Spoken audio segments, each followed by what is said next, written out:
violent, terrifying squall crashes down on the Sea of Galilee.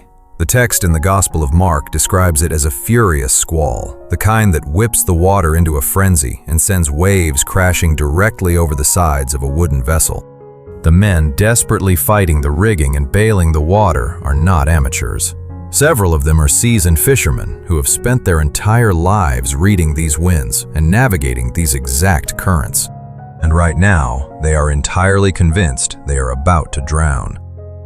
The boat is swamping. The sea is swallowing them whole.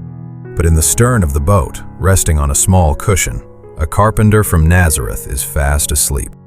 It is one of the most striking contrasts in all of the Gospels. The sheer chaos of nature threatening to destroy everything in its path against the absolute, unshakable peace of Jesus of Nazareth. When the disciples finally wake him, their words are sharp and laced with panic. "Teacher, don't you care if we drown?" They are looking for a rescue. They are looking for an extra set of hands to grab a bucket. What they get instead is a command that shatters the boundaries of reality. Jesus stands up, faces the howling wind and the raging sea, and speaks to them as if disciplining an unruly child. "Quiet. Be still." And in an instant, the wind dies down. The water becomes perfectly, eerily smooth. It is a moment of profound rescue. But when we look closely at every time Jesus controlled the forces of nature, we discover a pattern that is much deeper than simple rescue missions. These were not just miracles of convenience. They were direct, undeniable claims to divine identity. In fact, later in the Gospels, Jesus performs an even more shocking nature miracle. He walks out to his disciples on the surface of the raging sea. But the Gospel of Mark includes a bizarre, almost confusing detail about that night. It says that as Jesus walked on the water toward his terrified friends, he intended to pass them by. Why would the Savior walk out onto the waves in the middle of the night, only to keep walking? We will uncover the answer to that, and it changes everything about how we understand who was really in that boat. To understand the sheer magnitude of Jesus commanding the wind and the sea, we first need to look at how he interacted with the physical elements of the earth from the very beginning of his ministry. The Gospel of John tells us that the very first of his miraculous signs took place at a wedding feast in the village of Cana. It was a setting of celebration, but a severe social crisis was unfolding. The wine had run out. In the honor and shame culture of the ancient Middle East, this was a catastrophe for the host family. It was Mary, the mother of Jesus, who noticed the problem and brought it to her son. Catholic and Orthodox tradition has always emphasized Mary's role here as the great intercessor, the one who notices the needs of the people and directs them to Christ, telling the servants to do whatever he tells them. There were 6 stone water jars nearby, the kind used for Jewish ceremonial washing. Jesus tells the servants to fill them to the brim with water, and then to draw some out and take it to the master of the banquet. Somewhere between the stone jars and the master's cup, the molecular structure of the liquid was fundamentally altered. Water, simple H2O, became rich, high-quality wine.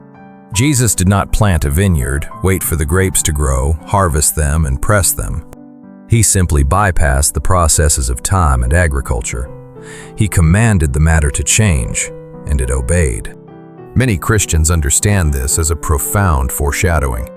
The one who could change water into wine at a wedding feast would later hold up a cup of wine at a Passover meal and declare it to be his blood, the center of the Eucharistic mystery. We see this same mastery over the natural world in the miraculous catches of fish. In the Gospel of Luke, we read about Peter, who had been fishing all night on the Sea of Galilee and caught absolutely nothing. He is exhausted, washing his empty nets. Jesus, a carpenter, tells this lifelong fisherman to put out into deep water and let down the nets for a catch. From a purely practical standpoint, it made no sense, but Peter obeys. And suddenly, the nets are so full of fish that they begin to break. The sheer volume of the catch threatens to sink 2 boats. Jesus did not just know where the fish were. He commanded the creatures of the deep to gather at his word. And his authority over nature was not only demonstrated in bringing abundance, it was also shown in his authority to judge. During his final days in Jerusalem, Jesus approaches a fig tree in leaf, looking for fruit. Finding none, he curses the tree, saying, "May no one ever eat fruit from you again." The next day, the disciples are stunned to see the tree withered from its very roots. It was a powerful, enacted prophetic sign regarding the spiritual barrenness of the religious establishment. But physically, it proved that the life force running through the roots of the earth was entirely subject to his voice.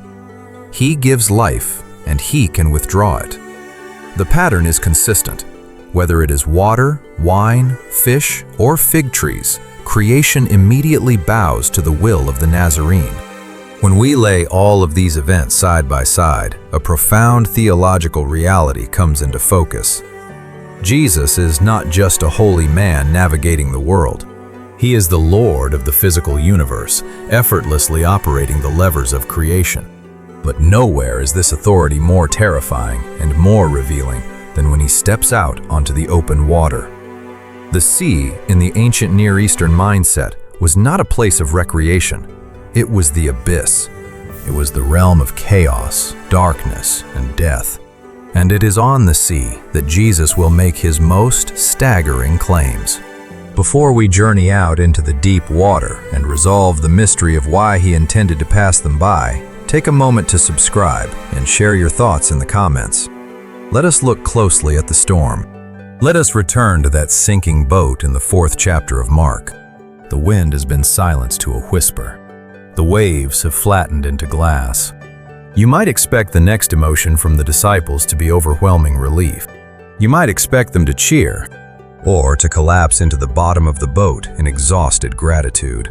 But the text tells us something entirely different. The text explicitly says they were terrified. In the original Greek, the phrasing is intense. It says they feared a great fear. Before the miracle, they were afraid of the storm.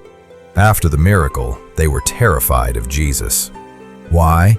Because every Jewish man in that boat knew the Hebrew scriptures. They knew the Psalms.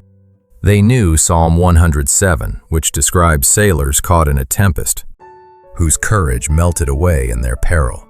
The psalm says they cried out to Yahweh in their trouble, and he stilled the storm to a whisper and hushed the waves of the sea. To the ancient Israelite, there was only one power in the universe capable of mastering the chaotic deep. It was not an angel. It was not a prophet. It was God alone. The sea was the ultimate symbol of untamable destruction, and only Yahweh could bind it. When Jesus stood up and rebuked the wind and the sea, he was doing something that only the Creator of the universe had the authority to do. The disciples looked at the man they had been eating with, traveling with, and joking with, and they suddenly realized they were sitting in a small wooden boat with the living God. The calm was more terrifying than the storm, because the calm revealed the presence of the Holy One. This brings us to the ultimate escalation of his power over the natural world. It is later in his ministry. Jesus has sent the disciples ahead of him in a boat, while he goes up a mountainside to pray. The wind is against them. They are straining at the oars in the middle of the night, making almost no progress against the heavy waves. Sometime between 3 and 6 in the morning, Jesus comes out to them, walking on the water. It is a stunning display of power. But then the Gospel of Mark adds that strange detail. It says, he was about to pass by them. To our modern ears, this sounds like Jesus is ignoring them. But when we view this through the lens of the Old Testament, a breathtaking picture emerges. In the book of Exodus, when Moses asks to see the glory of God, the Lord places Moses in a cleft of the rock and says, "I will cause all my goodness to pass by you." When the prophet Elijah is on Mount Horeb, the text says the Lord passed by in a gentle whisper. In the vocabulary of the Hebrew scriptures, for God to pass by is the ultimate language of a theophany, a direct physical revelation of the divine glory. Furthermore, the book of Job, chapter 9, states explicitly that God alone stretches out the heavens and treads on the waves of the sea. Jesus was not ignoring his friends. He was revealing himself to them. He was treading on the waves of the sea, the very realm of chaos and death, and he was passing by them to manifest the glory of Yahweh. When the disciples cry out in terror, thinking he is a ghost, Jesus speaks to them over the roar of the wind. "Take courage, it is I. Don't be afraid." The phrase he uses, "it is I," is ego eimi in Greek. It is the exact phrase used in the Greek translation of the Old Testament when God reveals his sacred name to Moses at the burning bush. I am. Jesus is telling them, "Take courage, I am is here." He climbs into the boat and the wind completely dies down. The chaos submits to the Creator. Catholic tradition has long viewed this boat as a symbol of the Church, the Barque of Peter. Throughout history, the Church is battered by the violent waves of persecution, cultural upheaval, and internal crisis. It often feels like the boat is taking on water and about to sink. But the true safety of the boat is not found in the skill of the sailors. It is found entirely in the presence of the One who rides the waves. When we survey every time Jesus controlled nature, three powerful truths emerge for our own lives. First, these miracles were unmistakable declarations of his divinity.